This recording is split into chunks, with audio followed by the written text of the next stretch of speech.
President Trump has taken that off the table, now saying a ceasefire is not important before a larger peace deal. Why do you feel a ceasefire is so important?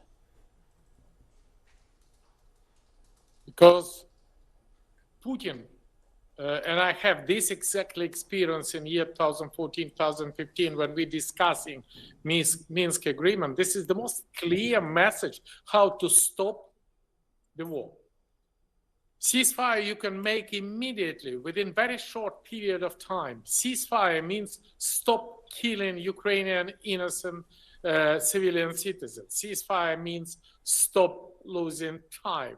Ceasefire is an extremely important step for launching the peace process. And Putin want to have a blah, blah, blah about peace process because he can continue without any limits the war. Putin is feeded by the war. And with that situation, I definitely count on President Trump because President Trump is a deal maker. And unfortunately, Putin is a troublemaker. And it's very difficult to negotiate peace when every single hour you have missiles on your head.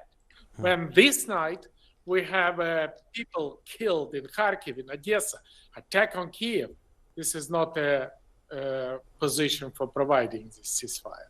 So the what second do you think? position is what that, do you think, Mr. President? What do you think then of President Trump taking the ceasefire off the table? What do you think of President Trump no longer demanding that ceasefire? First of all, nothing is agreed until everything is agreed. And with that situation, I have absolutely positive experience how to work with President Trump for 3 years during my presidential term. And I just want to remind that during my term, me together with the Trump issued so-called Crimea Declaration. And that was issued by the State Department of the United States under the instruction of President Trump. And when we have this declaration, original is in my office. And we have a signature that United States never recognized occupied Crimea as a Russian territory. This creates absolutely dangerous precedent. But you cannot find any other nation in the world who wants peace more than we, Ukraine. And today we're keeping fingers crossed and praying that we have a success in the White House.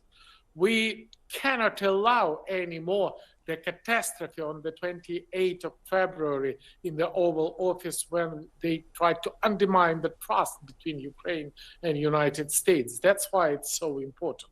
And I'm absolutely count that the position of Ukraine can be listening, and I can give you within 1 minute. So on contrary, the territorial swap is off the table.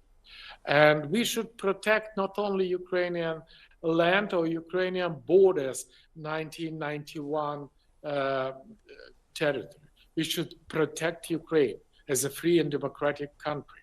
We should protect our armed forces, who is protecting peace and security in Europe. We should protect in our language and our national identity. And we should protect our faith, because Putin attacked even our church. And with this situation, we should keep the door to NATO and the door to European Union open, not accepting any blackmail from Putin.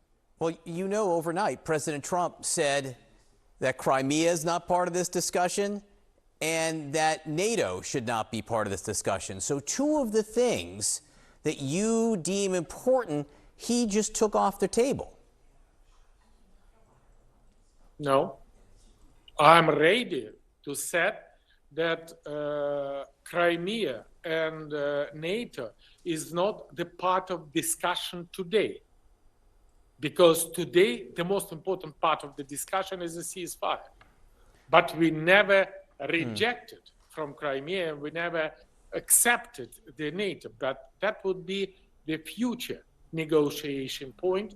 And because of the fact that this is definitely in our constitution, this is important. And other things you should understand. So this is not the opinion of President Zelensky or President Poroshenko. Ukrainian people never accept the situation with the Crimea land swap. And that means that Putin, and this is the Putin who insists on that, Putin wants to bring to our country chaos, because he don't need territory of Donetsk and Lugansk. He needs whole of Ukraine. And the only way how he can receive this Ukraine is chaos, and that help him to bring pro-Kremlin government, which is impossible. Let me very quickly. I do not understand that. We heard from Steve Witkoff over the weekend suggesting, again, some kind of a land swap might be discussed in Donetsk. If Vladimir Putin were to provide guarantees that he would not invade further in exchange for that all of Donbass, all of Donetsk, would you trust him? Would you trust the promises from Vladimir Putin? First of all, from all my experience, please don't trust Putin. Second, don't be afraid of Putin.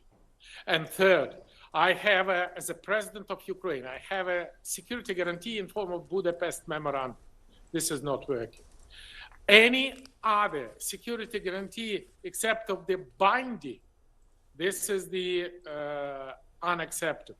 And the only, after Putin and Russia, permanent member of Security Council, United Nations, attack us, this is ruin all post-war security system. And the only guarantee which exists in this world is a NATO membership. But until we will not be waiting for the opening door of NATO, we accept Finnish type of security guarantee. That would be Article 5 until we become a member. This is absolutely binding, this is absolutely effective, and we will discuss it after ceasefire when we'll be prepared the peace agreement. And this is the only way how we can stop the war. This is the only way how we can save the world, save the peace. And Putin knows that, everybody knows that, and he simply do not want to stop the war. And as a fact, when Putin do not accept this condition, should be Trump Plan B, with more weapons, more money, defreezing the Russian assets, not accepting the blackmail of Putin for NATO and EU membership, and make impossible for Putin to finance the war. War against Ukraine, war against Europe, war against the United States, which has already happened, unfortunately. Former Ukrainian President Petro Poroshenko, I know you'll be watching this very closely today. It does seem, what we've been hearing from President Trump, very different from the things you would like to see coming out of this meeting. Thank you so much for being with us this morning. Kate? Also this morning, former Attorney General Bill Barr is headed to Capitol Hill. He's going to testify behind closed doors as Republicans and Democrats in Congress continue their push to get more detail released from the Jeffrey Epstein case. And hundreds of Air Canada flights are already canceled today as the airline's flight attendants remain on strike, defying the government orders to go back to work. And the United States is the world's largest importer of coffee. Why that could now change because of President Trump's trade war.